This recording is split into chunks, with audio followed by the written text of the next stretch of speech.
What's going on, guys? It is your boy John the Liquidator coming back with another video. And if you guys have not heard the news, Stephanie White completely throws her entire team all the way under the bridge, bruh. For this one here, we got to go all the way up to Indy. Let's get it. Let's go.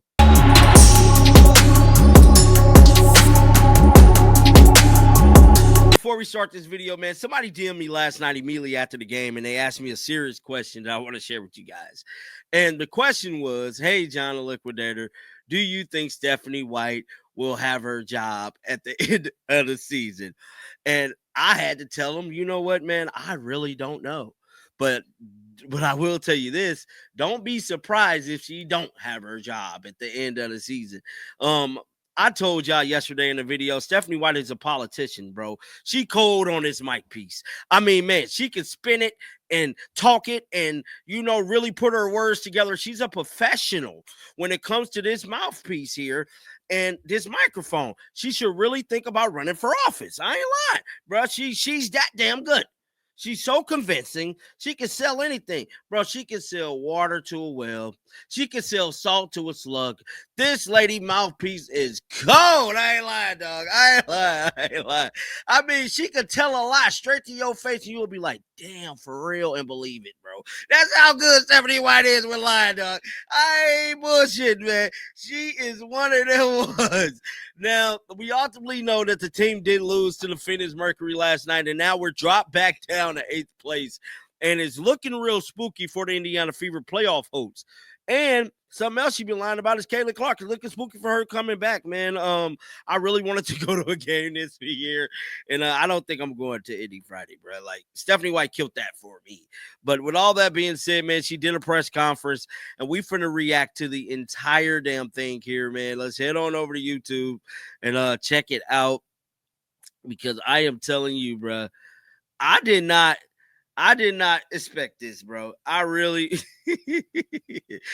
I mean, bro, there's never a dull moment in the Indiana Fever saga, bro. Like with the drama, bro. I just gotta keep it real, bro. I mean, she really a piece of work. She is truly, and I damn near don't want to look at this one from the team because they like to edit it out. Let me see real quick. Let me see something, because if you guys don't know this, right? So if you try to look at the Indiana Fever press conference from the team, from the actual their account with 180,000 subs, they'll be editing it out, bro. They don't show you everything. Might look like, man, she'd have just the goddess of gods, bro. I ain't lying. They be editing stuff out. It be looking okay. But with all that being said, man, here it is right here. We finna react to it. I have not seen this thing in its entirety, but I heard about it. Lexi and Kelsey talked about, the little lapses that great teams can capitalize on when you guys have them. Just how did that affect you today, especially in that second quarter run near halftime? Yeah, we turnovers certainly hurt us. I think there were like three turnovers in a row that led to threes. Turnovers hurt us, and our lack of attention to detail defensively. I thought our defense in the second half was outstanding. But it's got to be for 40 minutes, and it's got to be all five. It can't just be two or three and then another two or three that aren't. It's got to be all five. We got to be connected on both ends of the floor. And when you're trying to beat really great teams, you got to play. You don't have to play perfect, but you got to play pretty damn close. And we were still in position at the end to give ourselves an opportunity, and in that possession where Kelsey hit a three, we gave up 3 offensive rebounds again. Like, that can't happen. Yeah, is there a way that you kind of, as the coaching staff, can stop those lapses, or is it kind of player-led when it's happening on the court? I think you try to call timeouts to stop momentum. You try to call some things that can get us some good looks, try to address the problems in live action. But ultimately it's got to be executed on the floor.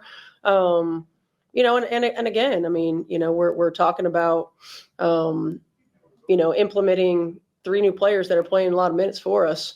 And so some of our defensive coverages are different, a little bit different, and making sure that they're attuned to what we're doing. And if we make adjustments, we got to make sure everybody's on the same page.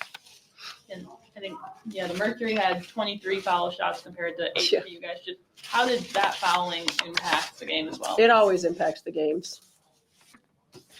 And I guess throughout the stretch too, you've, especially in these past couple games, you've talked about, just focusing on the next game up. And that's what, Kelsey mentioned too in this final stretch. Just how important is it to just keep your focus on the one specific game and not think about standings or anything? I think it's important because, we still control what we can control, right? We still control our destiny, and we still have to make sure that we are playing the game that's in front of us. And I think oftentimes if you start to look too far ahead, you miss opportunities that are right in front of you. And so we got to be solely focused on our next opponent. Get some rest tomorrow, come back and get some work in on Thursday, and get ready for Chicago. There's obviously that Phoenix. So that was it, man. Run in the second She quarter. did not talk very long at all.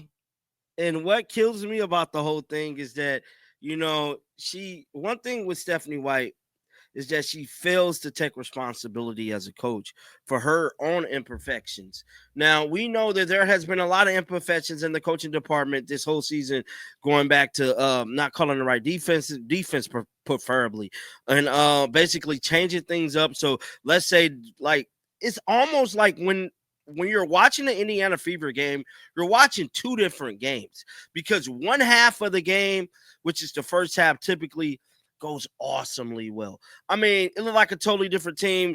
The Indiana Fever 80% of the time be in the game throughout the whole first half with any team. It's just coming out of halftime when they're not, losing very badly. They just somehow that third quarter I don't know, bro. It's just like, she got third quarter jitters. Like, it's just something with the third quarter just have me like, damn, like, this ain't the game we just seen. The first two quarters, like, why would you come out here and change the whole damn game? That is what she do. That is what Stephanie White does. She coaches a solid game, 1-2 quarters. Come back third quarter, everything goes to shit. I just gotta be honest, bro. Like, I just gotta be honest. And the more I research and the more I check her background, because, whenever we're like getting these coaches and stuff, and this is something that I'm gonna do if we get a new coach, is that I'm gonna do a thorough background check. I'm not gonna listen to the hype. I'm not gonna look and see what they did last year. I'm going to do a thorough background check and check out their entire coaching resume, because with Stephanie White, there is gaps in coverage. Gaps in coverage. That Connecticut team that she had, she didn't build that team. She inherited that team. You remember Vanderbilt? You remember her little stint in Vanderbilt? She stunk up the place and she was fired. You know what that means? Gaps in coverage, bruh. We got to check the entire coaching career. Not just, she did here, she led the team to the playoffs a couple years here. No, how did this team get assembled? How did these players get here? How did she recruit these players? How did any of this stuff happen? Did she build that team or did she inherit that team? Whenever we get coached, I'm telling you, because Stephanie White, she was Jekyll and Hyde. Jekyll and Hyde. But it's looking real spooky, man. I want to know you guys' thoughts in the comment section right now. Keep them bells on. I will be back with another one. And until next time, man, pay attention to Stephanie White. And like always, man, shake the haters off. I'm out of here, dog. Peace out.